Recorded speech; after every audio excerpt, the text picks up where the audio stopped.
بہت اہم نقطہ جو بیان کرنا چاہتا ہوں وہ یہ ہے کہ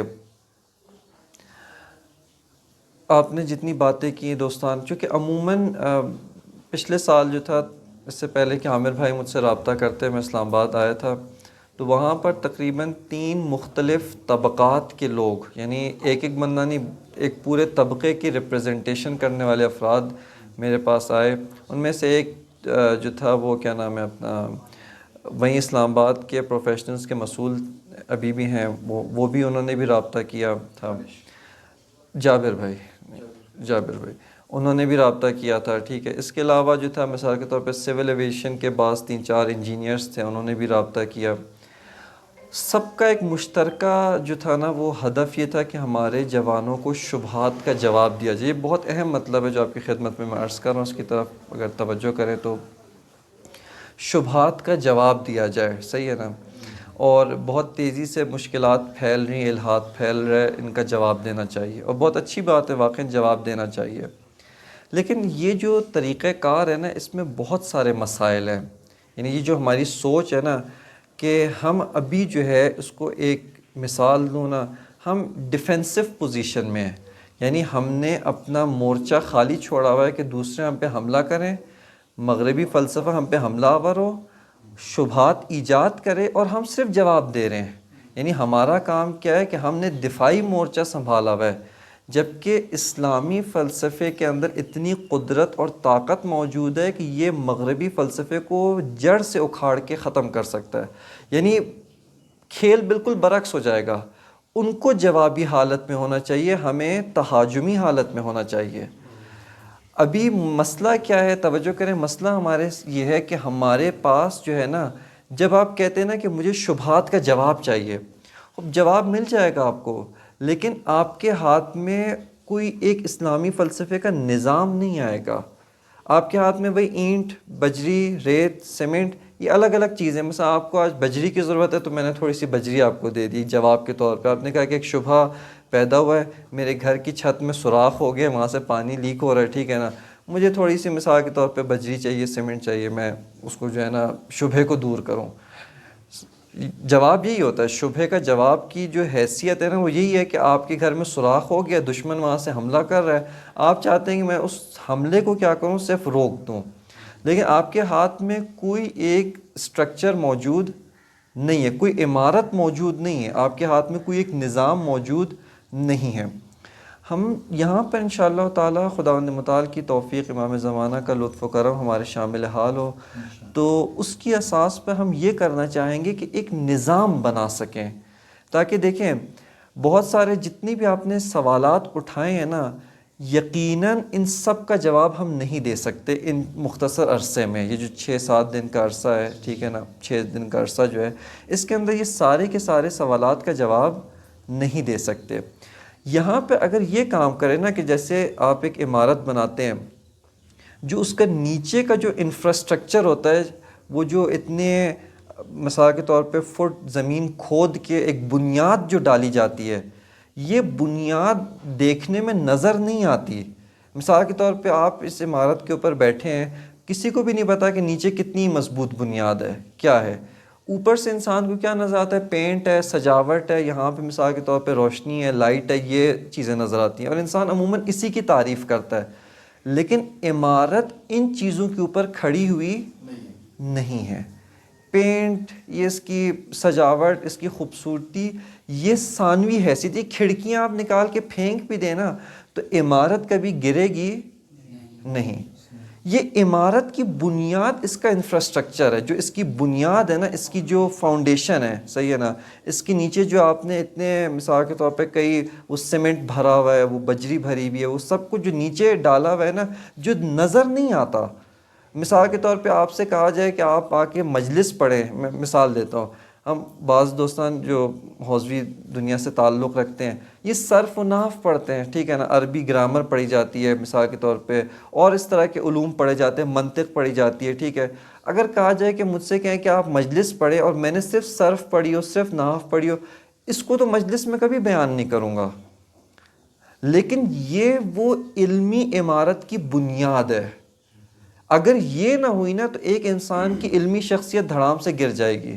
ہاں اس کی جگہ مجھے اشعار یاد ہوں، وہ بہت ساری اس طرح کے چٹکلے یاد ہوں، مثال کے طور پہ اقوال یاد ہوں، مفید چیزیں بھی یاد ہوں، ٹھیک ہے، ان کی اساس پہ ایک انسان بہترین خطیب بن سکتا ہے، کیونکہ یہ سجاوٹ کی چیز ہے، یہ دوسروں کو جلدی نظر بھی آتی ہیں، دکھائی بھی فوراً دیتی ہیں اور خوبصورتی اور زینت کا باعث ہے، لیکن یہ عمارت کی بنیاد نہیں ہے۔ لہٰذا یہاں پر ہم نے ان چیزوں کی طرف توجہ رکھنی ہے کہ سب سے پہلا جو مطلب ہے وہ یہ ہے کہ ہم کوشش کریں کہ ایک عمارت کی بنیاد ڈال سکیں، یعنی ان 5-6 دنوں میں یہ جتنے بھی آپ نے سوالات کیے ہیں، جتنے بھی آپ نے مباحث کی، یہ ایڈریس شاید نہ ہو سکیں، اس کی جگہ پہ اگر ہم ایک عمارت کی بنیاد ڈال سکیں نا، اور آپ خود اس کو پروان چڑھائیں، اس کے اوپر سوچیں، اس کے اوپر غور و فکر کریں، ان میں سے بہت سے مسائل آپ خود بخود حل کر سکتے ہیں۔ یعنی ایک پودے کا بیج ڈال دیا ہے، اور وہ پودا کا بیج آپ اس کو پرورش آپ نے دینا ہے، یعنی خود بخود وہ سب کچھ نہیں ہوگا، آپ نے اس کو پانی ڈالنا ہے، کھاد ڈالنا ہے، غور و فکر کرنا ہے، سوچنا ہے، تو یہ خود پروان چڑھ کے ایک تناور درخت بنے گا جو بہت سارے مسائل کا حل بن سکتا ہے۔ لہٰذا ہماری یہاں پر کوشش یہ، جتنے بھی آپ نے مثلا ہمارے دوست نے وحی کے بارے میں سوال کیا، ٹھیک ہے، یا اور الحاد کے بارے میں سوال کیا، خدا نظر نہیں آتا، یہ نہیں ہوتا فلاں، یہ جتنے بھی سوالات ہیں، ٹھیک ہے، ہم ڈائریکٹلی، یہ میں آپ کو پہلے سے بتا رہا ہوں کہ ڈائریکٹلی ان موضوعات کو شاید ایڈریس نہ کر سکیں، لیکن ہم کوشش یہ کریں گے کہ جو فلسفہ ہے اور دین ہے، ان میں آپس میں کیا نسبت پائی جاتی ہے، کیا تعلق پایا جاتا ہے۔ جیسے ہمارے دوست نے ایک سوال کیا کہ آیا دین فلسفے کا مخالف ہے؟ صحیح ہے، آیا مثال کے طور پہ کیا دین علم فلسفہ کی اجازت دیتا ہے یا نہیں دیتا؟ بہت اہم سوال ہے۔ جیسے دین علم جادو، علم سحر، علم اس طرح کے علوم کی اجازت نہیں دیتا، حرام ہے صراحتاً، مگر یہ کہ کوئی ایک بہت بڑا ہدف ہو، ایک بہت ہی خاص طبقے کو اجازت دی ہے، وہ بھی خاص شرائط کے تحت، صحیح ہے نا، ورنہ دین نے ان علوم، علم ہے، سحر جادو یہ علم ہے، باقاعدہ ایک سائنس ہے، تحقیق ہے، ٹھیک ہے نا، اس کے پیچھے ایک اس کی اپنی لاجک ہے، اس کی اپنی ایک قواعد ہیں، قانون ہے، ٹھیک ہے، لیکن دین نے اس کا دروازہ فی الحال بند کیا ہوا ہے، اس کے مفاسد بہت زیادہ ہیں اور اس کی وجہ سے دین نے اس کا دروازہ بند کیا، ٹھیک ہے، لیکن آیا دین علم فلسفے کا دروازہ بند کرتا ہے یا کھولتا ہے؟ ایک بہت اہم سوال ہے۔ دینداروں کو بہت بڑا خطرہ یہ ہے کہ آیا دین کی اساس پر فلسفہ پڑھنا جائز ہے یا جائز نہیں ہے، یہ ایک اہم سوال ہے، ٹھیک ہے۔ اس کے علاوہ دوسری چیز ہم یہ دیکھیں گے یہاں پر کہ فلسفہ دین کو کس نگاہ سے دیکھتا ہے، یہ بہت اہم سوال ہے۔ یعنی فلسفہ جو ہے، علم فلسفہ، ٹھیک ہے، عقلی علم ہے، اس کے بارے میں انشاءاللہ ابھی میں صرف اور صرف آپ کے سامنے وہ ٹاپکس کے عناوین جو ہے وہ ذکر کر رہا ہوں، انشاءاللہ جتنی فرصت ہوئی پھر درمیان میں جو حکماء تھے، فلاسفہ تھے، ان کے اقوال، ان کے کلمات، یعنی صرف اور صرف یہ ایک ڈیکوریشن پیس نہیں ہے، جیسے ہمارے گھروں میں ہوتا ہے نا، ایک ڈیکوریشن پیس ہوتا ہے، دیکھنے کو اچھی چیز لگتی ہے، ان کے آیا ان کی نگاہ میں دین ایک ڈیکوریشن پیس کی طرح سے ہے یا نہیں؟ وہ دین کو ایک بہت گہری نگاہ سے دیکھتے ہیں، اگرچہ بہت عمیق فیلسوف ہے، یعنی متکلم نہیں ہے، کلامی نہیں ہے، اس کی سوچ علم کلام والی نہیں ہے، لیکن دین کو جتنا گہرا فیلسوف ہوتا جا رہا ہے اتنا دین کی طرف توجہ بڑھتی چلی جا رہی ہے، اتنا دین کی طرف اس کی اہمیت، دین کی افادیت، دین کے کو ایک خاص نگاہ سے دیکھنا اور دین کے اوپر غور و فکر کرنا، یہ اس کی اہمیت بڑھتی چلی جا رہی ہے۔ اب یہ کیوں ہو رہا ہے؟ جبکہ ہم نے تو یہ سنا تھا کہ دین ایک الگ رستہ ہے، فلسفہ ایک الگ رستہ ہے، ان دونوں کا آپس میں کوئی جنکشن نہیں ہے، ان دونوں کا آپس میں کوئی ایک کامن رستہ نہیں ملتا جہاں پر یہ دونوں ملتے ہوں، لیکن اس کے برعکس جو ہے وہ ہم دیکھتے ہیں کہ ہمارے جتنے بھی حکماء تھے، آپ شروع تاریخ سے، یعنی توفیق ہوئی پڑھنے کی، فارابی جو پہلے مسلمان فیلسوف جس کو کہا جاتا ہے مسلمان فیلسوف فارابی، اور معلم ثانی کا عنوان دیا گیا ہے، صحیح ہے نا، معلم اول جناب ارسطو، معلم ثانی جناب فارابی، خب یہ جو ہے گہرائی کے ساتھ دین کا معتقد بھی ہے، نہ ایمان، ایمان جس کی بنیاد عقل ہے، ایمان کی 2-3 بنیادیں ہو سکتی ہیں. ایمان اندھدھن تقلید کی بنیاد پر ہے، یا ایمان ایسا جس کو عقل کہتی ہے کہ یہی صحیح ہے اور اس کے علاوہ کوئی اور چیز صحیح ہو نہیں سکتی. صحیح ہے نا؟ تو یہ انشاءاللہ اس کے اوپر گفتگو کریں گے. بس یہاں پہ پہلا پوائنٹ جو خود اس کلاسز کے حوالے سے ان کے اندر کیا کریں گے آپ، اس کے بارے میں بھی آپ کو انٹروڈکشن دے رہا ہوں. دوسرا جو پوائنٹ بہت اہمیت کا حامل ہے وہ یہ ہے کہ دیکھیں ہمارے اساتید نے سب نے یہی کہا ہے، اور بعض بزرگان نے انتہائی افسوس کے ساتھ اسی وادی میں غلطی کی ہے، جس کی وجہ سے جو ہے وہ بھٹک بھی گئے اور دوسروں کے بھی بھٹکنے کا سبب بنے. نام لینا ضروری نہیں ہے. وہ یہ ہے کہ دیکھیں فلسفہ غربی جو مغربی فلسفہ ہے اس کے اندر کچھ ٹریجڈیز پیش آئی ہیں. آج جو مغربی فلسفہ ہمارے سامنے موجود ہے نا، یہ صرف اور صرف عقل کی سوچ و بچار کا نتیجہ نہیں ہے، یہ بہت سارے اور بھی عوامل اور اسباب کے نتیجے میں آج یہاں تک پہنچا ہے. فلسفہ غرب میں اگر 3 موڑ اہم، اس کو انشاءاللہ تفصیل سے بھی ذکر کروں گا، 3 اہم. پہلا اہم موڑ تھا وہ چلے تھے واقعیت کی شناخت کرنے، وہ ہستی کائنات کیا ہے، ہستی کیا ہے، انسان کیا ہے، موجودات کیا ہیں، ان کی شناخت کرنے نکلے تھے. پھر انہوں نے کہا کہ بھئی ان کی شناخت ہم ذہن کے ذریعے کرتے ہیں، عقل کے ذریعے. تو پہلے یہ دیکھنا چاہیے کہ یہ شناخت کے راستے کون کون سے ہیں. جیسے مثال کے طور پہ آپ جو ہے وہ دور دیکھ رہے ہیں اور آپ دوربین کے ذریعے سے دیکھ رہے ہیں، ٹھیک ہے نا، دوربین ایک آپ نے آنکھوں پہ لگائی ہے، اینک لگائی ہے، آپ اس کے ذریعے سے دیکھ رہے ہیں. تو آپ کہتے ہیں کہ یار یہ اینک جو ہے اگر اس کا شیشہ کالا ہوگا تو مجھے ہر چیز کالی نظر آئے گی. تو پہلے میں ذرا دیکھوں کہ یہ اینک کیا ہے، یہ اینک مجھے حقیقت تک پہنچاتی ہے یا نہیں پہنچاتی. انہوں نے یہاں سے بحث کرنا شروع کی، گفتگو کرنا شروع کی، کس کے بارے میں؟ علم کے بارے میں، کہ خود علم کیا ہے، خود معرفت کیا ہے، نالج جس کو ایک علم ہوتا ہے بمعنی سائنس، ٹھیک ہے نا، ایک علم ہوتا ہے بمعنی نالج، یعنی جس کو معرفت کہتے ہیں، جاننا. صحیح ہے، یہ 2 اصطلاحات الگ ہے. علم بمعنی سائنس، جیسے علم فلسفہ یعنی سائنس آف فلسفی اگر اس کا ترجمہ کریں. اگرچہ ہمارے یہاں ایک بہت بڑا کام جو مغربیوں کی تقلید میں ہوا ہے کہ سائنس ہمارے یہاں صرف نیچرل سائنسز میں ہی لمٹ ہو گیا ہے، کہ جب سائنس کہتے ہیں نا تو اس سے فوری چیز کیا ذہن میں آتی ہے؟ وہ آتی ہے نیچرل سائنسز، فزکس، کیمسٹری، اور یہ حتیٰ جو دیگر سوشل سائنسز ہیں اس کو آرٹس کہا جاتا ہے، یہ ہیومینٹیز، آرٹس، جبکہ یہ سائنس ہے، اس کی تحقیق کی روش ہے، اس کی اپنا ایک طریقہ کار، ایک میتھڈولوجی ہے، ریسرچ میتھڈ ہے اس کے اندر. صحیح ہے. اس کے علاوہ فلسفے کے تو وہ کہتے ہیں کہ اصلا یہ تو افسانہ ہے، کہانیاں ہیں. صحیح ہے نا، یہ تو جو ہے نا مثال کے طور پہ آپ بہت اچھی کہانیاں اکٹھے جمع کریں، ہوتا ہے نا بچوں کو کہانیاں سناتے ہیں تاکہ بچے سکون میں ہوں، ان کو جو ہے نا ایک بہلانے کے لیے کہا کہ انسانوں کو بہلانے کے لیے کہانیاں جمع کی، اس کا نام فلسفہ ہے. لہٰذا وہ کہتے ہیں کہ ان کے ہاں وہاں پہ جو ہے کیا نام ہے کام شروع ہوا کہ وہ ہے تقابل ہوا علم اور فلسفہ. علم بمعنی سائنس اور فلسفہ یعنی فلسفی. انہوں کہتے ہیں فلسفہ علم نہیں ہے، اس کا کوئی ریسرچ میتھڈولوجی نہیں ہے، اس کی کوئی طریقہ کار نہیں ہے، یہ کہانیاں ایک اچھی کہانیوں کا آپ نے ایک مجموعہ جو ہے وہ اکٹھا کیا ہے.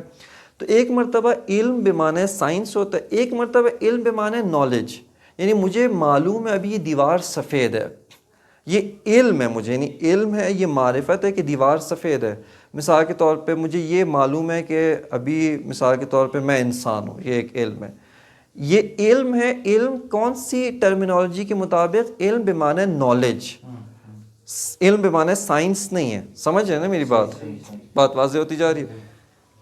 صحیح ہے نا، علم بمعنی نالج، ناٹ علم بمعنی سائنس نہیں ہے. لہٰذا انہوں نے خود علم کا جائزہ لینا شروع کیا کہ یہ علم کیا ہے، یعنی میں اس علم کے ذریعے سے ہر ایک چیز کی معرفت حاصل کر رہا ہوں. وہ پہلے اس کو تو دیکھو کہ یہ کیا ہے، یہ علم مجھے حقیقت تک پہنچاتا ہے یا نہیں پہنچاتا. یا اس کی مثال کالی اینک کی طرح ہے کہ باہر چیز سفید ہے لیکن چونکہ اینک کالی ہے تو ہر چیز کالی نظر آتی ہے.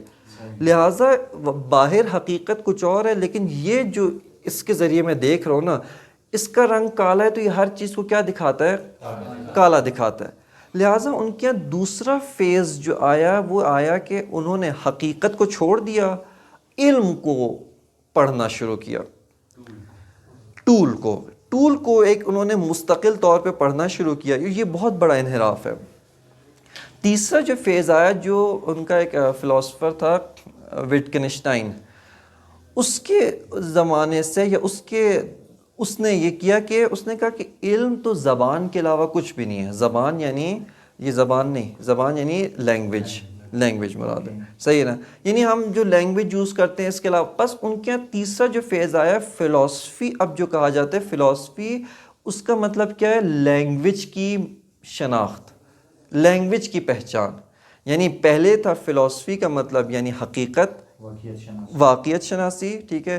دوسرا جو فیز آیا اس کے اندر جو تھا وہ درست ہے علم یعنی معرفت شناسی، ایپسٹمولوجی جسے کہا جاتا ہے. تیسرا وہ ان کے ہو گیا لینگویج کی شناخت، لینگویج کی معرفت، لینگویج کو پہچاننا. لہٰذا ان کے ابھی جتنے بھی مثال کے طور پہ ایک ان کے فیلسوف کچھ عرصہ پہلے ابھی معاصر جو تھے آئے تھے مثلا قم میں، بعض ان کے وہاں کے قوم کے علماء حکماء سے گفتگو ہوئی تو انہوں نے یہ کہا کہ آپ لوگ تو ابھی جو فلسفہ پڑھ رہے ہیں نا وہ یونان والا فلسفہ پڑھ رہے ہیں، جبکہ ہم جو فلسفہ ہیں ہم بہت آگے آ گئے ہیں. جبکہ ہم کہتے ہیں کہ یہی آپ کا کیا ہے؟ نقطۂ انحراف ہے. ہم نے صحیح ٹریک کو ابھی بھی فالو کیا کہ ہمارے یہاں فلسفہ یعنی واقعیت شناسی، حقیقت شناسی، اشیاء کی حقیقت کو جاننا. اس کے بارے میں بھی جہاں پہ فلسفے کی ڈیفینیشن کیا ہے نا وہاں پہ یہ ایک الگ سے ٹاپک رکھا ہے میں نے جان بوجھ کے کہ فلسفہ کہتے کس کو ہے، فلسفہ کیا ہے، اس کی حقیقت کیا ہے. انشاءاللہ اس کے اوپر گفتگو کریں گے. تو ہم نے وہی ٹریک رکھا، لیکن ان کے یہاں جو تھا شروع میں یہ ٹریک تھا، پھر آہستہ آہستہ ڈائیورٹ ہوتا ہوتا اب بہت دور نکل گئے.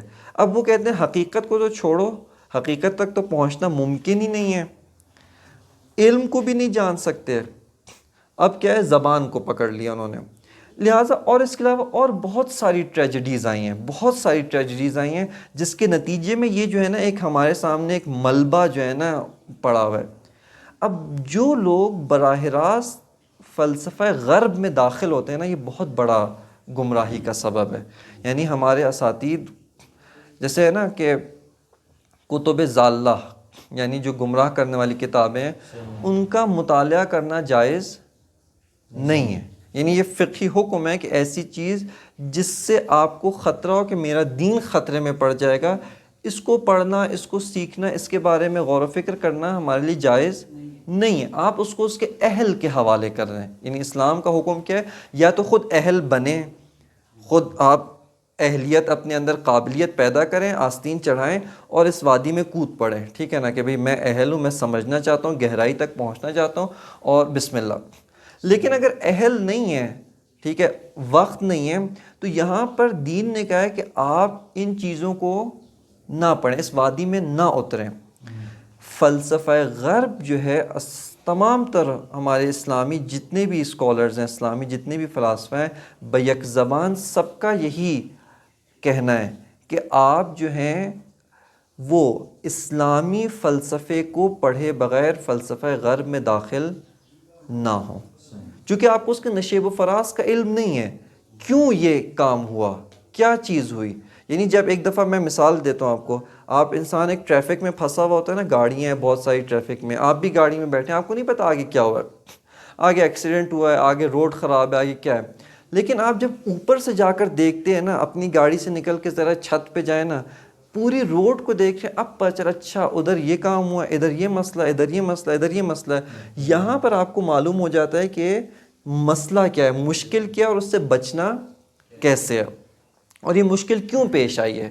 فلسفہ غرب کے ساتھ یہی کام ہوا ہے کہ بے تحاشا ٹریجڈیز ہیں، صحیح ہے نا، جس کی وجہ سے دین اور فلسفے میں ایک شدیداً جنگ ہے، ٹھیک ہے. دین اور عرفان، جیسے مجاہد بھائی نے کہا دین اور عرفان، دین اور عشق، عرفان یعنی عشق، ٹھیک ہے، اس کے اندر شدیداً جنگ ہے.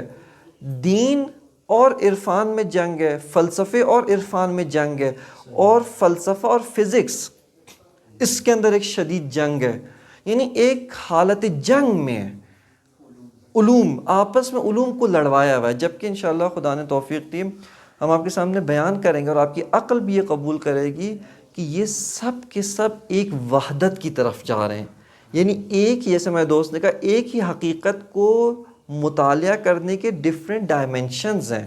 اس کو ایک ہی حقیقت ہے، ایک ہی کمرہ ہے، آپ ایک مرتبہ اس کو بیٹھ کے دیکھ رہے ہیں، ایک مرتبہ آپ اس کو کسی اور زاویے سے دیکھ رہے ہیں، ایک مرتبہ چوتھے زاویے سے دیکھ رہے ہیں.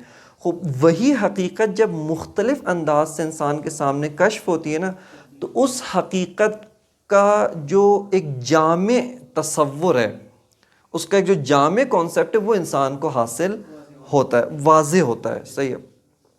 لہٰذا علم فلسفہ جو فلسفہ اسلامی ہے اس کے اندر وارد ہوئے بغیر، اس کو ایک حد تک پڑھے بغیر، وہ تمام تر حکماء کا، تمام تر فلاسفہ کا کہنا ہے کہ آپ اس میں وارد نہ ہوں، فلسفہ غرب میں داخل. اور یہ بھی ایک عقلی قاعدہ ہے، یہ تعبدی نہیں ہے. مثال دیتے کہتے ہیں آپ ایک بچہ ہو، چھوٹا بچہ شیرخوار، کیوں صرف اس کو ماں کا دودھ دیتے ہیں؟ آپ اس کو جو خود مرچ مسالہ کھاتے ہیں کیوں نہیں دیتے اس کو؟ جو برگر کھاتے ہیں، جو سب کچھ کھاتے ہیں، پہلے دن سے شروع کریں دینا. اس کا ہاضمہ اس قدر مضبوط نہیں ہے، اس کا معدہ اس چیز کو برداشت نہیں کر سکتا. لہٰذا آپ اس کو پہلے تھوڑا پروان چڑھائیں، اس کے جسم کو وہ چیز دیں جو اس کو تقویت دے، جو اس کو پروان چڑھائے، وہ اس حد تک پہنچ جائے کہ اب ہاں سب کچھ برداشت کر سکتا ہے، اس کا معدہ، اس کا ذائقہ، اس کا منہ، وہ ہر کچھ برداشت کر سکتا ہے، سب کچھ کھا سکتا ہے. صحیح ہے نا؟ اب حتیٰ اگر کوئی خدا نخواستہ کوئی خراب چیز بھی کھا لے تو اس کا معدہ اندر ہی اندر، اس کا سسٹم خود بخود اس کو وہ ٹھیک کر کے جو ہے نا، وہ اگر جو فالتو چیز ہے اس کو نکال دے گا، جو مفید چیز ہے اس کو رکھ لے گا. لہٰذا علم فلسفہ بھی اسی طرح سے ہے کہ شروع میں انسان عقلی، دیکھیں انسان کی عقل اس کے معدے کی طرح. آپ کی عقل جو ہے وہ ممکن ہے انسان کی عمر 60 سال ہو لیکن عقلی لحاظ سے نابالغ ہو، عقلی لحاظ سے شیرخوار ہو. آپ پہلے اس کی عقل کو چھوٹی غذا دیں، ٹھوس غذا دیں، مضبوط غذا دیں، آہستہ آہستہ پروان چڑھے، پرورش پائے. اب جب جوان ہو گئی ہے، اپنے عروج تک پہنچ گئی ہے، اچھے برے کی تمیز کر چکا ہے، یہاں پر آئیں، آ کر آپ اس کے سامنے علم فلسفہ، فلسفہ غرب پیش کریں. آپ اس کے سامنے دیگر ادیان، دیگر مذاہب پیش کریں. یہاں پر وہ فیصلہ کر سکتا ہے کہ کیا صحیح ہے، کیا غلط ہے. صحیح ہے نا؟ لہٰذا یہ انسان کی عقل کا حکم ہے، یعنی یہ بھی تعبدی نہیں ہے. صحیح ہے نا؟ یہ بھی کوئی اس وجہ سے نہیں کہ بھی مثال کے طور پہ فلاں آیت اللہ نے کہا، نہیں، فلاں آیت اللہ کا احترام اپنی جگہ پہ، اگر ان کی بات عقلی نہیں ہوگی ہم قبول نہیں کریں گے، اگر ان کی بات عقل کے ساتھ سازگار ہوگی تو ہم قبول کریں گے. لہٰذا انسان کی عقل کا تقاضا یہ ہے کہ آپ آئیں، آ کر اپنی میراث، علمی فلسفی میراث، اس سے شروع کریں، ایک سسٹمیٹک انداز میں شروع کریں. اس کے بعد فلسفہ غرب میں داخل ہوں. فلسفہ جو مغربی فلسفہ ہے، دیگر حکماء ہیں، مارکس ہے، جتنے بھی باقی ہے، ہیگل ہے، ہیوم ہے، کانٹ ہے، الا ماشاء اللہ، ان کے اندر، ان کے افکار میں آپ جو ہے وہ بعد میں وارد ہوں. اور بعینی یہی بات جو تھی وہ جب مجھے میرے عامر بھائی نے بتایا کہ بھئی مثال کے طور پہ ہم نے یہ کتاب شروع کی صوفیز ورلڈ، میں نے ان کو بعینی یہی بات جو تھی اس وقت بھی ان کی خدمت میں رکھی تھی کچھ کمی بیشی کے ساتھ، کہ آپ جو ہے نا اس سے پہلے کہ ٹھیک ہے کتاب ممکن ہے اچھی ہو، لیکن جس نگاہ کے ساتھ لکھی گئی ہے، جس زاویے کے ساتھ لکھی گئی ہے، جس سوچ کے تحت لکھی گئی ہے، ٹھیک ہے، وہ سوچ اس کے اندر کیا ہے، وہ مؤثر ہے. اور آپ اگر ایک مضبوط بنیاد، ایک ٹھوس بنیاد بنائے بغیر اس کو اگر آپ پڑھنا شروع کرتے ہیں تو وہ آپ کے لیے ممکن ہے بعد میں مشکلات کا سبب بن سکے. لہٰذا یہ جو ایک سلسلہ ہے اس کے اندر یہی دوسری گزارش جو تھی دوستوں کی خدمت میں کہ آپ آئیں، آ کر اسلامی فلسفے سے شروع کریں. طریقہ کار بھی انشاءاللہ آپ کی خدمت میں رکھوں گا. مثال کے طور پہ میں لایا ہوں، میرے پاس بیگ میں موجود ہے، شہید مطہری کی کتاب ہے اسلامی علوم کا تعارف. اسلامی علوم کا تعارف فارسی میں اصل کتاب تھی، اس کو اردو میں ترجمہ بھی ہو چکی ہے، موجود ہے، ٹھیک ہے. اس کے اندر سے آئے علم فلسفہ کا جو چیپٹر ہے، جو اس میں انہوں نے چونکہ کافی سارے علوم کا تعارف، منطق کا ہے، فلسفہ ہے، فقہ کیا ہے، علم کلام کیا ہے، علم مثال کے طور پہ اصول فقہ کیا ہے، ان سارے علوم کے بارے میں انہوں نے اجمالی گفتگو کی ہے. اس کا ایک جو سمجھیں جسے کہتے ہیں ڈھانچہ، صرف فریم ورک، یعنی آپ کو اس میں انہوں نے اندر کچھ بھی نہیں، صرف خاکہ بیان کیا ہے کہ یہ عناوین ہے. وہ ایک اچھا آغاز کرنے کے لحاظ سے بہت اچھا قدم ہے، یعنی ابتدائی طور پہ، یعنی جب تک کوئی اور وسیلہ نہیں ہے، کوئی آپ کے پاس وسیلہ اور ہو کہ آپ تفصیلی طور پہ پڑھ سکیں تو بہت اچھی بات ہے. لیکن جب تک کوئی اور وسیلہ نہیں ہے، وہ کتاب ایک اچھا وسیلہ ہے، ایک اچھا قدم ہے، وہاں سے شروع کیا جا سکتا ہے. لہٰذا دوسری جو آپ کی خدمت میں گزارش تھی و عرض تھی وہ یہی تھی۔ تیسرا جو آپ کی خدمت میں نقطہ عرض کرنا ہے کہ یہ جو عنوان ہے دین اور فلسفہ یا فلسفہ اور دین، اس کے عنوان کے تحت جو ہماری گفتگو ہوگی، صحیح ہے نا، چونکہ اصل میں آج میں خود بھی ایوائڈ کر رہا ہوں، اجتناب کر رہا ہوں کہ اصلی موضوعات میں داخل نہ ہوا جائے، بہت سارے دوستان نہیں ہیں، ٹھیک ہے، اگرچہ یہ نکات بھی بہت ضروری ہیں، بہت اہمیت کے حامل ہیں، لیکن بہرکیف اس کے اندر وہ ہم کوشش یہ کریں گے کہ دین، علم فلسفہ، ان کے جزئی مسائل میں جائے بغیر، یعنی جزئی مسائل سے مراد یہ ہے کہ اس کی ایک ایک پرابلمس ہے، چونکہ علم ہوتا ہے نا، اس علم کے بعض مسائل ہوتے ہیں، ٹھیک ہے، اس علم میں آ کر ان مسائل کو حل کیا جاتا ہے، ان کا جواب دیا جاتا ہے۔ مسائل سے مراد یعنی جو اس علم کے سوالات ہیں، مسائل یعنی سوال سے، مسئلہ سوال سے، صحیح ہے نا، یعنی بحران مراد نہیں ہے مسئلے سے مراد یہاں پر، یعنی علم کی اصطلاح میں جب بھی پرابلم کہا جاتا ہے یا سوال کہا جاتا ہے، کوسچن، اس سے مراد کیا ہے کہ وہ کیا سوال پیش آیا جس کا جواب یہ علم دیتا ہے، ٹھیک ہے نا۔ ان کے چونکہ ایک علم کے بہت سارے مسائل ہوتے ہیں، بہت سارے ٹاپکس ہوتے ہیں، ٹھیک ہے، ہم ان میں نہیں داخل ہو سکتے، ہم ان میں نہیں، چونکہ آپ سمجھیں کہ ایک ٹاپک میں داخل ہونے کے لیے بھی مثلا 6 دن کم ہے، ایک ٹاپک کو حل کرنے کے لیے بھی یہ 6 دن ہمارے لیے کافی نہیں ہے، ٹھیک ہے، لہٰذا اس میں داخل نہیں ہو سکتے۔ وحی کی حقیقت کیا ہے، دین کی نگاہ میں وحی کی حقیقت کیا ہے، فلسفے کی نگاہ میں وحی کی حقیقت کیا ہے، اسی کے اوپر گفتگو کرنے کے لیے 6 دن کم ہے، صحیح ہے، آیات لائیں، روایات لائیں، علماء نے کیا کہا، حکماء نے کیا کہا، عقل کیا کہتی ہے، اس کو جمع کرنا، اس کے اوپر گفتگو کرنا، یہ سارا ہمارے لیے بس میں ممکن نہیں ہے۔ لہٰذا ہم جیسے ایک انسان ہے، دین آپ سمجھے کہ ایک فینومینا، ایک حقیقت، ایک چیز، ٹھیک ہے نا، دین ایک حقیقت، ایک فینومینا، فلسفی، ان دونوں کو سامنے رکھ کر آپس میں ہم ان دونوں کا موازنہ، آپس میں ان دونوں کا کمپیریزن، کہاں پر یہ ایک دوسرے کے ساتھ تعامل کرتے ہیں، ایک دوسرے کے ساتھ تعاون کرتے ہیں۔ دین سبب بنتا ہے کہ فلسفہ رشد کرے، یعنی ایک بہت اہم وہ ہے کہ دین باعث بنتا ہے کہ علم فلسفہ رشد کرے، علم فلسفہ ارتقا کرے، اس میں ترقی ہو۔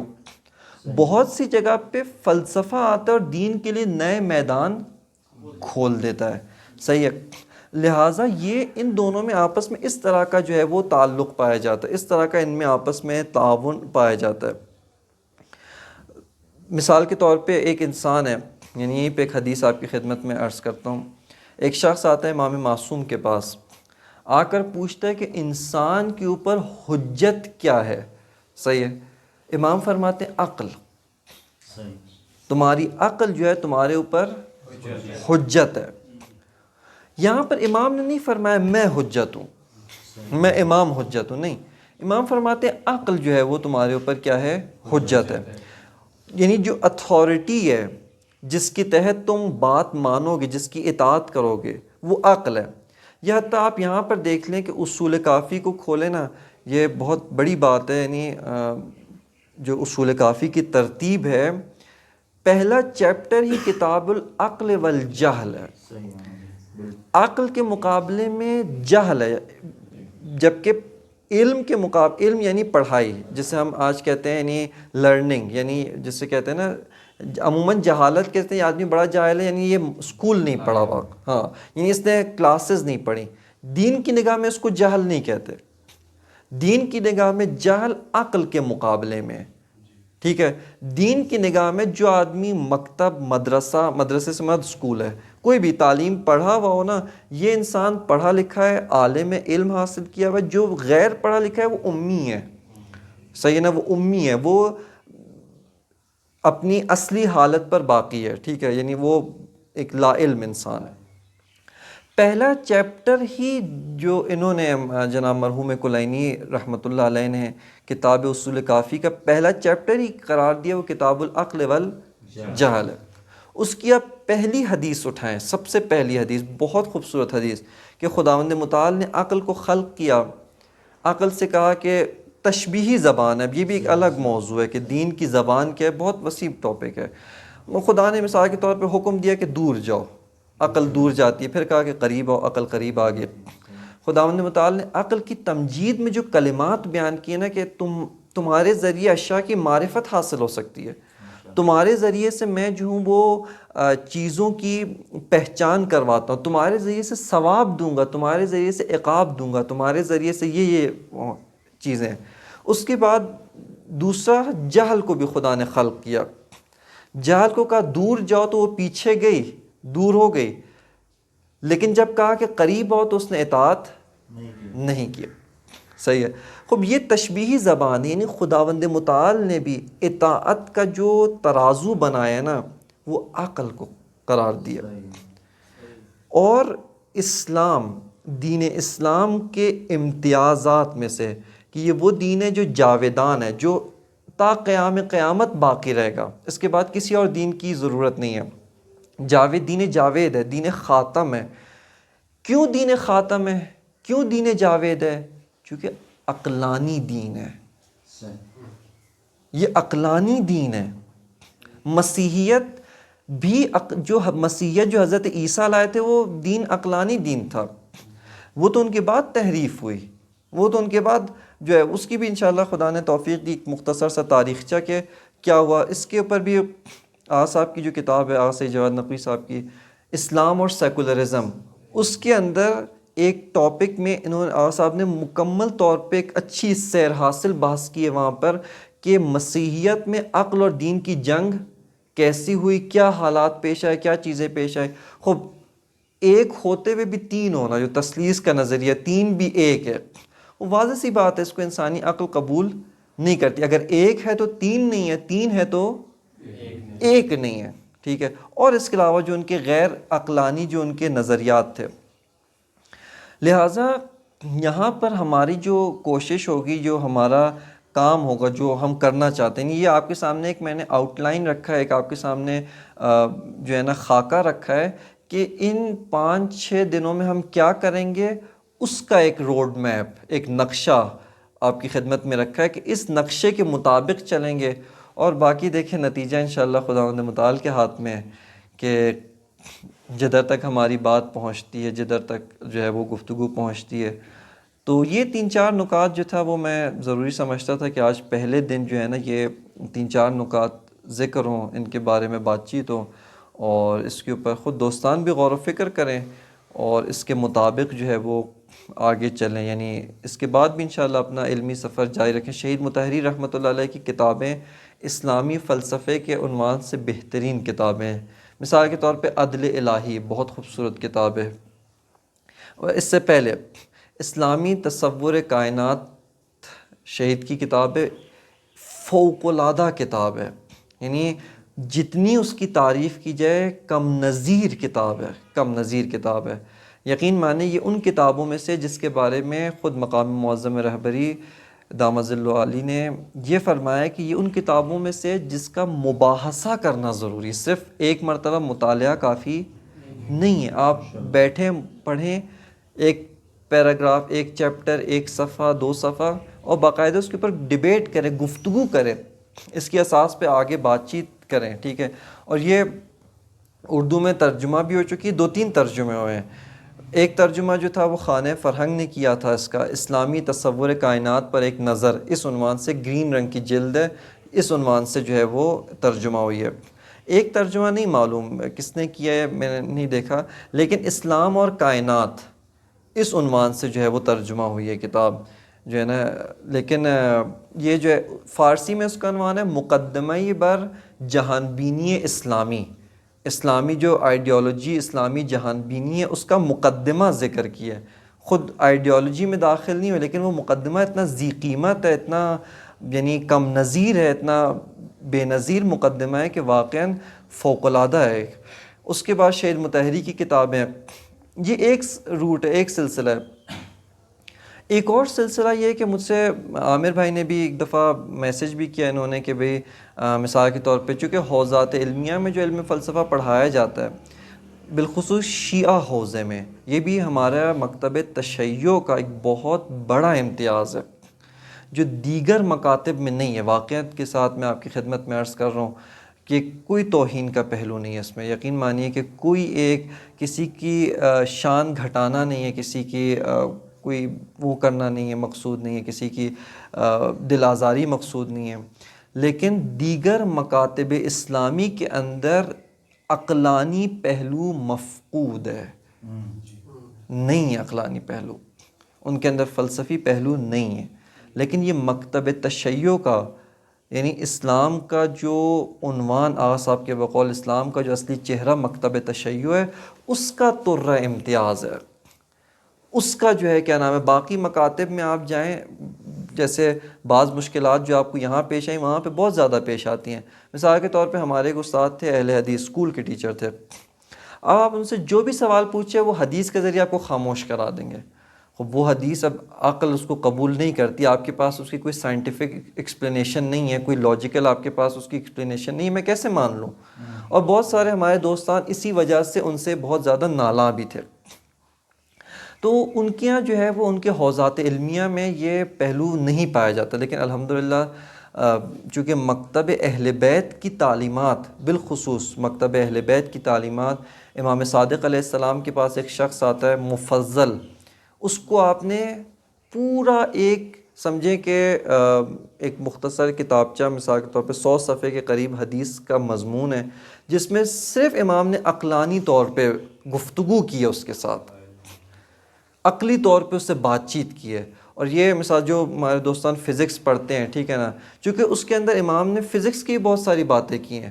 جو انسان فزکس کی دنیا سے آشنا نہیں ہے, ٹھیک ہے, جو انسان زیست شناسی بایولوجی یعنی یہ جو زو حیات جانداروں کی جو زندگی کا جو علم مطالعہ کرتا ہے بایو, اس کا بہت سارے پہلو اس کے بھی ہیں.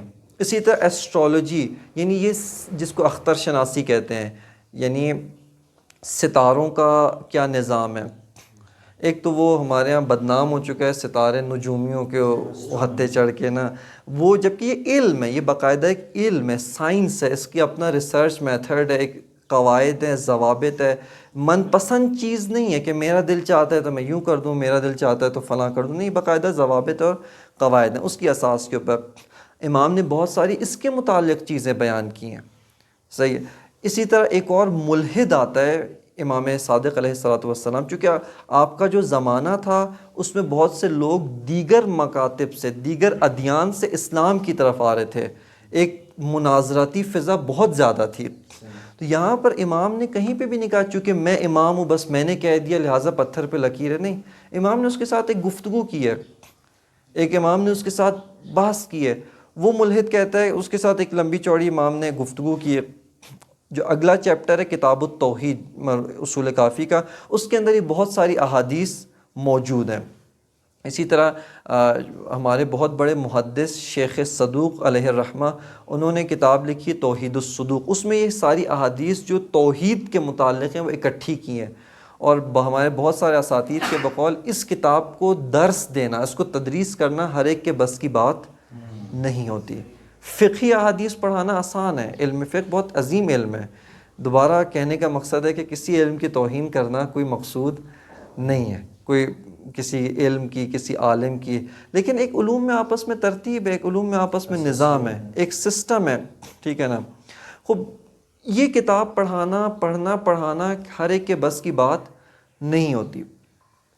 لہٰذا مکتب تشیع ایک عقلانی مکتب, حوزہ علمیہ کے اندر جو بالخصوص شیعہ حوزہ علمیہ ہے اس کے اندر جو علم فلسفہ پڑھایا جاتا ہے نا, اس کے 2-3 کورسز ہیں. ایک کورس ہے جس کو علامہ طباطبائی رحمۃ اللہ علیہ نے لکھا, پہلی کتاب بدایت الحکمہ ہے اس کی, دوسری کتاب نہایت الحکمہ ہے, تیسری کتاب پھر آتی ہے شرح منظومہ جو جناب مرحوم ملا ہادی سبزواری کی ہے, اور چوتھی کتاب جو پڑھی جاتی ہے وہ اسفار جناب ملا صدرہ رحمۃ اللہ علیہ کی. یہ ایک کورس کا سلسلہ.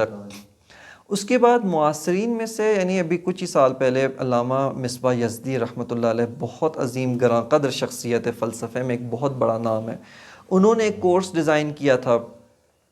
اس کی پہلی کتاب ہے آموزش فلسفہ, یعنی آموزش فلسفہ, وہ فارسی میں لکھی ہے, ٹھیک ہے نا. آموزش فلسفہ ہے، اور اس کے بعد بقیہ دیگر کتابیں اور ہیں وہ جو ہے پڑھی جاتی ہیں اور پڑھائی جاتی ہیں. لہٰذا یہ ایک حوزوی سسٹم ہے. آپ علم فلسفہ پڑھ سکتے ہیں، ٹھیک ہے، علم فلسفہ سے آشنائی حاصل کر سکتے ہیں، اور آپ اس وادی میں، یعنی وہی والی بات ہے کہ بطور علم آپ اس کے اندر کیا ہیں، داخل ہوں، اور جس طرح دیگر علوم میں آپ وقت لگاتے ہیں، ایک سسٹمیٹک طور پہ پڑھتے ہیں، ان کو پڑھ سکتے ہیں. اگر کسی کے لیے یہ راستہ میسر نہ ہو تو کیا کرے؟ سوال ہے نا کہ بھئی آپ کہیں کہ بھئی مثلا ہماری جاب ہے، ہمارا، اور مثلا کسی کو عربی نہیں آتی، بدایت الحکمہ عربی کے اندر ہے، کسی کو مثال کے طور پہ فارسی نہیں آتی، آموزش فلسفہ فارسی میں، اور اس کے علاوہ کیا راستہ ہے؟ اس کے علاوہ دیکھیں 2-3 راستے ہیں. ایک راستہ آئیڈیل راستہ جو میرے ذہن میں ہے، ٹھیک ہے نا، ابھی تک وہ ہے نہیں کہیں ہمارے سامنے، گراؤنڈز پہ کہیں موجود نہیں، اس پہ بہت کام کرنے کی ضرورت ہے، لیکن الحمدللہ خداوند متعال کی توفیق سے، ہمارے اساتید کی رہنمائی سے، انہوں نے بہت شفقت کی. پچھلا سال جو تعلیمی سال گزرا ہے، جو 2023-24 کا جو تعلیمی سال گزرا، ستمبر سے لے کر اس سال مثال کے طور پہ مئی جون تک کا جو سال تھا، اس میں ہم نے قم میں ہی ایک اردو زبان میں ایک کورس، شارٹ کورس جو ہے تقریباً 20 ہفتوں کے اوپر یا 18 ہفتوں کے اوپر مشتمل شارٹ کورس برگزار کیا ہے. اور اس کا مقصد یہ کہ ہر کتاب سے آزاد ہو کر، کوئی بھی کتاب نہیں، کوئی بھی بدایہ بھی نہیں، نہایہ بھی نہیں، آموزش فلسفہ بھی نہیں، کچھ بھی نہیں، کتاب کا محتویٰ ان سے لیا ہے، کانٹینٹ لیا ہے، لیکن بک کے اوپر فوکس نہیں ہے. ایگزیکٹلی ایک سمجھیں آپ اوپن اینڈڈ کورس ٹائپ کا جو ہے نا، اس کے اندر علم فلسفہ کے جو ٹاپکس ہیں، جو موضوعات ہیں، ان کو ایک ترتیب کے ساتھ پڑھایا گیا، دوستان نے مباحثہ کیا، اور اس طریقے سے ہمارا سلسلہ جو ہے وہ آگے چلا. یہ بھی، اس کی بھی بنیاد آپ کی خدمت میں عرض کروں، مجھے وقت کا بتاتے رہیے گا جب ٹائم پورا ہو جائے نا تو جی. اس کی بھی بنیاد جو تھی وہ ہمارے استاد حضرت استاد امینی نژاد، ایک اپنے حوزہ علمیہ قم میں معروف نام ہے، یہاں پر غیر معروف علامہ حسن زادہ آملی رحمۃ اللہ علیہ کے شاگردوں میں سے شمار ہوتا ہے.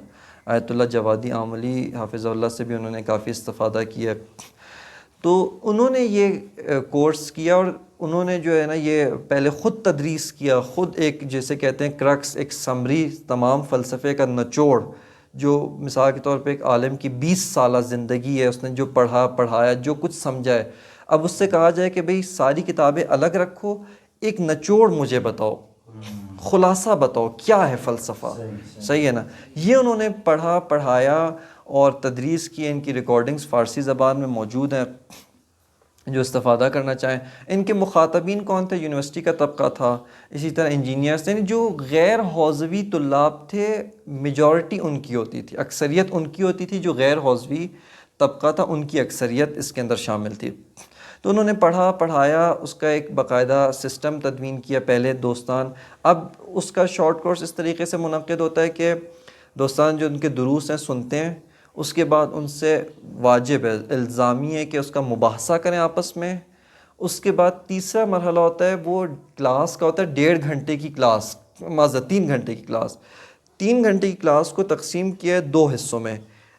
پہلا 1.5 گھنٹہ یہ ہوتا ہے کہ جو شرکاء ہیں، وہ جو انہوں نے سنا ہے درس، جو لکھا ہے، جو مباحثہ کیا ہے اور جو سمجھا ہے، آئے آ کر اس کو پیش کریں. یعنی مثال کے طور پہ آپ یہاں بیٹھے ہوئے نا، آئیں اور آ کر آپ اس کو ارائے کریں، اس کو پیش کریں کہ بھئی میں نے کیا سمجھا. اپنی فہم کو دوسروں کے سامنے رکھیں، دوسرے سوال پوچھ سکتے ہیں، اشکال کر سکتے ہیں، آپ کی فہم بہتر ہوگی. اگلا 1.5 گھنٹہ یہ ہے کہ کوئی بھی استاد، ایک ناظر جسے ہم استاد ناظر کہہ سکتے ہیں، وہ آ کر ان مطالب کو کہ جو دروس میں بیان کیے گئے ہیں، ان کی اساس پہ آ کے وہ یہ فیصلہ کرے گا کہ آپ کو صحیح سمجھ میں آیا یا نہیں آیا. یا نہیں تو مثال کے طور پہ صحیح سمجھ میں آئے لیکن اور اضافی سوالات ہیں میرے، اور اشکالات ہیں، ٹھیک ہے، اور مطالب حل نہیں ہوئے مجھے، ان کو آ کے وہ حل کرے گا. تو یہ ایک پورا کورس، ایک پورا پیکیج ہے جو سمجھیں تقریباً 18 سے 20 ہفتوں کے اوپر اس کو اجرا کیا ہے ہم نے اردو زبان میں. وہ اس کو جو ہے نا جاری کیا، اور خداوند متعال نے توفیق دی تو انشاءاللہ اگلے سال کے لیے بھی جو ہے وہ اس کا پوسٹر بھی تیار ہے، اس کی ساری آمادگی تیار ہے کہ ہم اس کو انشاءاللہ دوبارہ سے حوزہ علمیہ قم کے اندر آ کر اردو زبان طلاب کے لیے اس کو آ کر دوبارہ سے اجرا کریں گے. اور یہی جو ہے ایک خاکہ، یہی ایک نقشہ یہاں پر خالصتاً، یعنی ابھی ہماری مشکل یہ ہے کہ دروس فارسی میں ہے، یعنی دروس جو استاد نے تدریس کی نا وہ فارسی میں ہے، باقی کے سارے مراحل وہ اردو زبان کے ہیں.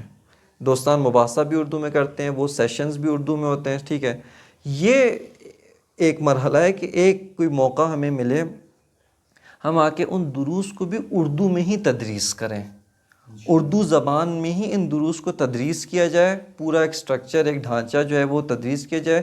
مثال کے طور پہ آپ سمجھیں 20 گھنٹے کا، 22 گھنٹے میکسیمم، 20 گھنٹے سے اوپر نہ ہو. یہ ایک پہلی سیڑھی ہے علم فلسفہ کی. پھر جو مزید پڑھنا چاہتا ہے اس کے لیے ایک اور کورس ڈیزائن کیا جائے تو اس سے گہرا ہو اور عمیق ہو. مثال کے طور پہ 40 گھنٹے کر لیں، 50 گھنٹے کر لیں.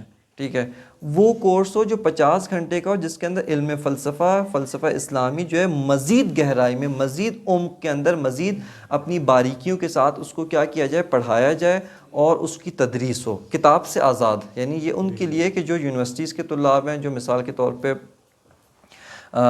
جاب پیشہ افراد ہیں، جو ابھی فیلڈ میں موجود ہیں، کام کر رہے ہیں، یہ ان کے لیے یہ خاکہ ہے. یہ ابھی موجود نہیں ہے، اس کے لیے ایک وقت چاہیے، ایک پختگی چاہیے، ایک مثال کے طور پہ، اور بہت کام کرنے کی ضرورت ہے، بہت غور و فکر کی ضرورت ہے. کئی دورے ہم ان کے جو دروس ہیں اس کے اوپر برگزار کریں، پھر اپنے دورے کو تدریس کرنے اور اس کی ریکارڈنگ کی باری آئے گی.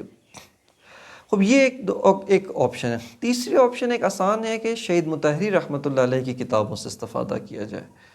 شہید مطہری کی کتابیں، ان کی خاصیت یہی ہے کہ شہید مطہری کی دو بڑی خصوصیات ہیں. ایک یہ کہ انہوں نے فلسفہ صحیح طور پہ پڑھا ہے، سمجھا ہے اور ہضم کیا ہے اسلامی فلسفے کو.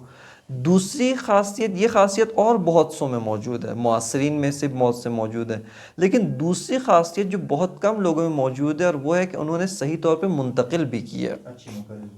یعنی انہوں نے جو کچھ پڑھا ہے، جو کچھ سمجھا ہے، یعنی فلسفہ اگر آسمان تک ہے نا، انہوں نے کھینچ کے اس کو نیچے لائے ہیں. صحیح ہے، اور وہ اپنے مخاطب کو مجبور کرتے ہیں کہ میرے ساتھ قدم بقدم اوپر آؤ.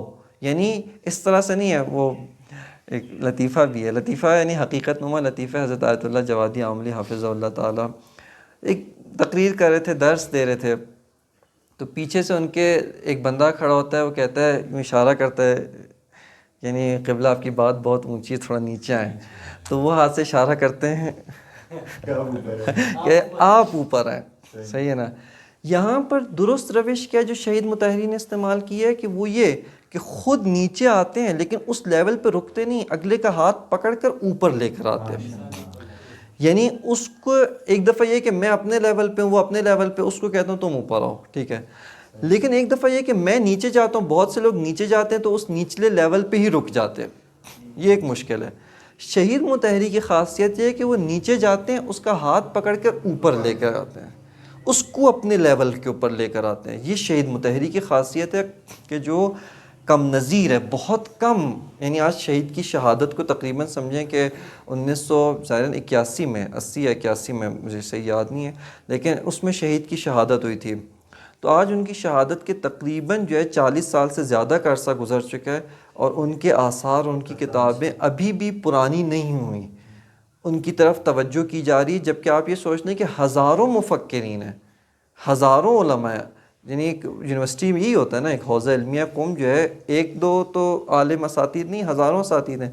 اس کے باوجود ان کی کتابوں کا پرانا نہ ہونا، یہ شہید کی علمیت کے اوپر منہ بولتا ثبوت ہے.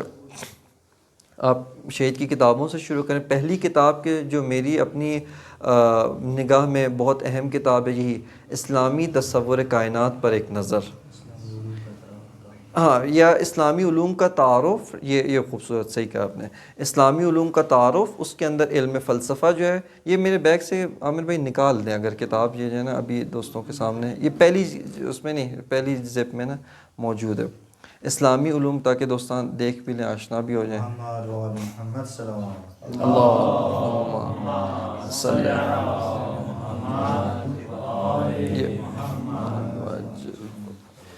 جزاک.